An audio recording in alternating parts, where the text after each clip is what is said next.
Test, test. It's on now. Wow. Nobody took a knee. You know, this whole narrative about the police out to get black people, the whole thing is complete and total BS. You know that, don't you? I'm in LA, and the coach of the Clippers named Doc Rivers, he just got fired. After a loss, he sits down at the table with a stat sheet, goes over exactly what happened with the game, goes over all the stats, blocks, assists, field throw percentage, three-point percentage, how many steals there were, all this stuff. Because in order to succeed in his profession, he has to connect the dots and be logical. George Floyd dies, Jacob Blake gets shot. What does Doc Rivers say? Has a press conference, he goes, why does this keep happening? LeBron James, Armin Arbery gets killed. LeBron James tweets out and says, black people are afraid to leave their homes. Same guy, after the game, whether he loses or wins, sits down, analytically goes over exactly what happened. Who did what wrong, very logical, connects the dots, uses stats. When it comes to this, why does this keep happening? Where does that same mind apply to this? The same mind would be asking things like, let's see, how many times do the police interact with civilians every year? 50 million times. Out of that, how many people are arrested every year? 11 million. How many cops are assaulted? 60,000. How many civilians are killed by the police? Out of a population of 350 million, 1,000. Almost all of them resisting arrest with a weapon or resisting arrest violently. When you get down to white cops killing unarmed black people, of that 1,000, you're talking about less than 4% of the total. And unarmed does not mean not dangerous. Michael Brown was unarmed, but his DNA was found on the officer's gun. So he was reasonably perceived as a threat. Of the cops who were killed last year, there were 60 of them, 40% of them were killed by blacks. Of the homicides in this country, 50% are black victims. Almost all of the black victims are killed by other blacks. So you're looking at a handful of unarmed blacks killed last year, 25, versus 7,000 blacks killed mostly by other blacks last year. But they don't care about that. They just care about it when a white cop kills a black person. That's when they care. Do you know there are more unarmed whites killed every year than unarmed blacks? Name one. Media couldn't care less.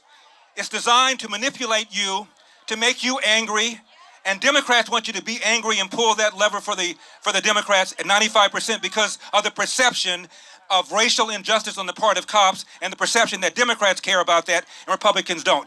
We are being manipulated. Hollywood does it too. I was just talking to a gentleman from Paterson, New Jersey. Anybody see the movie Hurricane? Starring Denzel Washington. The movie was about a man wrongfully convicted of murdering 3 people, except he was not wrongfully convicted of murdering 3 people. He murdered 3 people. There's a website called graphicwitness.com/Carter. You can read, he flunked the polygraph test. There was eyewitness testimony. And if you saw the movie, there's a character who says, in response to somebody who says, well, he got convicted by 2 juries. And the character says, all white juries, false. The second jury had 2 blacks on it. The reason I mention this is because you are being manipulated. There are 2 films that came out about the Central Park 5. One by Ken Burns, one by Ava DuVernay. Both of them complete and total BS. I interviewed the lead detective, by the way, who happened to be black. Neither one of them interviewed the lead detective. How do you do a film without interviewing the lead detective? How do you do that? And her doctor, if you recall what happened, a guy named Mateus Reyes claims he's the one who did it. His DNA was found at the crime scene. But the doctor, her doctor said there was lots of DNA inside of her, lots of semen inside of her. Several people did it, not just this one guy. She did not include him in the film, and she said she didn't believe him. You didn't believe her doctor? You are being manipulated. And when it comes to black, white, black murder, twice as many white people are killed by blacks as the other way around. Most homicide is same race homicide, but to the extent that there is black, white, black homicide, last year there were 750. 500 whites were killed by blacks, 250 blacks were killed by whites. So blacks are killing twice as many whites as whites are killing blacks. And if you look about non-homicide violent crime, black, white, roughly 600,000 interracial acts of violent crime every year, excluding homicide, 85 to 90% of the time, it is a black perp. Only 10 to 15% of the time, it's the other way around. Why? Where's White Lives Matter? We are being manipulated. The number one problem facing the black community is not racist cops. It's not income inequality. It's not climate change. The number one problem facing the black community is the lack of fathers in the home. 70% of black kids are raised without fathers. And forget about elder. Barack Obama said a kid raised without a father is 5 times more likely to be poor and commit crime, 9 times more likely to drop out of school, 20 times more likely to end up in jail. Now the question is, why have we gone from 25% of black kids born outside of wedlock in 1965 to 70% today? And the answer is, it's the welfare state. The welfare state is incentivizing women to marry the government and allowing men to abandon their financial and moral responsibility. And that's what we ought to be talking about. But we're not having that conversation because, again, they are manipulating us. They want us to think about racism, racism, racism. I thought that we put a fork in that when Barack Obama got elected in 2008. I mean, this is a man who got a higher percentage of the white vote than John Kerry did 4 years earlier. And by the way, Donald Trump got a lower percentage of the white vote than Mitt Romney did 4 years earlier. And about this BS about Donald Trump sending a racist dog whistle to his supporters, riddle me this. The city over 100,000 that voted most for Donald Trump is Abilene, Texas. The city is about 140 years old. Guess which city of 140 years old just elected a black mayor? Abilene, Texas. Now, how does a racist city that pulled the lever for Donald Trump turn around and then vote for a black mayor overwhelmingly to run the town? How does that happen?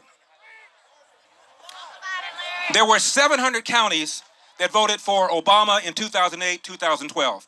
200 of them switched to Donald Trump in 2016. When were they bitten by the racist radioactive spider? We are being manipulated. This is a country where you can realize your potential to the greatest degree in all of human history, and we ought to be doing that. This is a party, the Democratic Party, that opposes school choice. I went to a school called Crenshaw High School. If you saw the movie Boys in the Hood, that's my high school.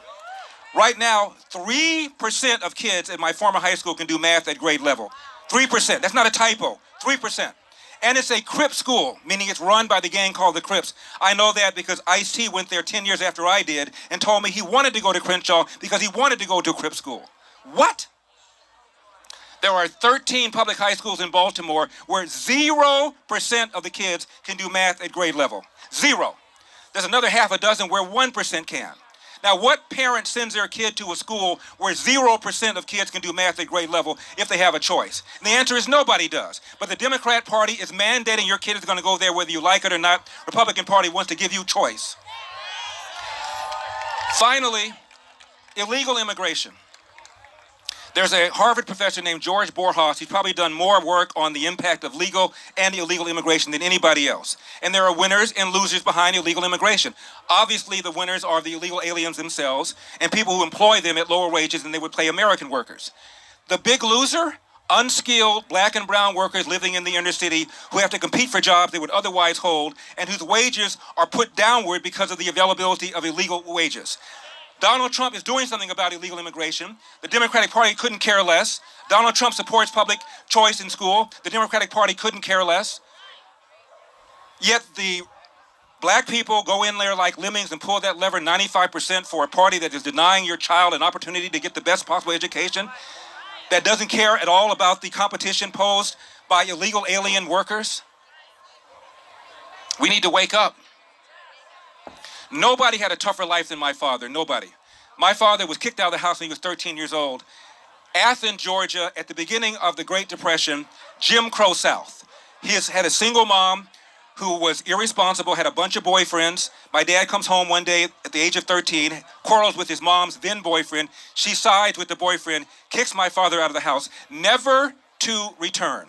My father became a janitor, became a Pullman porter. He joined the Marines. If anybody had a reason to be angry at the world, it's somebody like my father's generation. My father told my brothers and me the same thing all the time. Hard work wins. You get out of life what you put into it. You cannot control the outcome, but damn it, you are 100% in control of the effort. And before you moan about what somebody did to you, look at the mirror and say to yourself, what could I have done to change the outcome?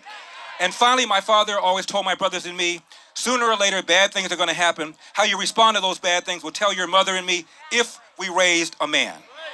Knowledge is power. Do not let them manipulate you. May God bless America, and may God continue to bless you guys and Donald Trump. Thank you.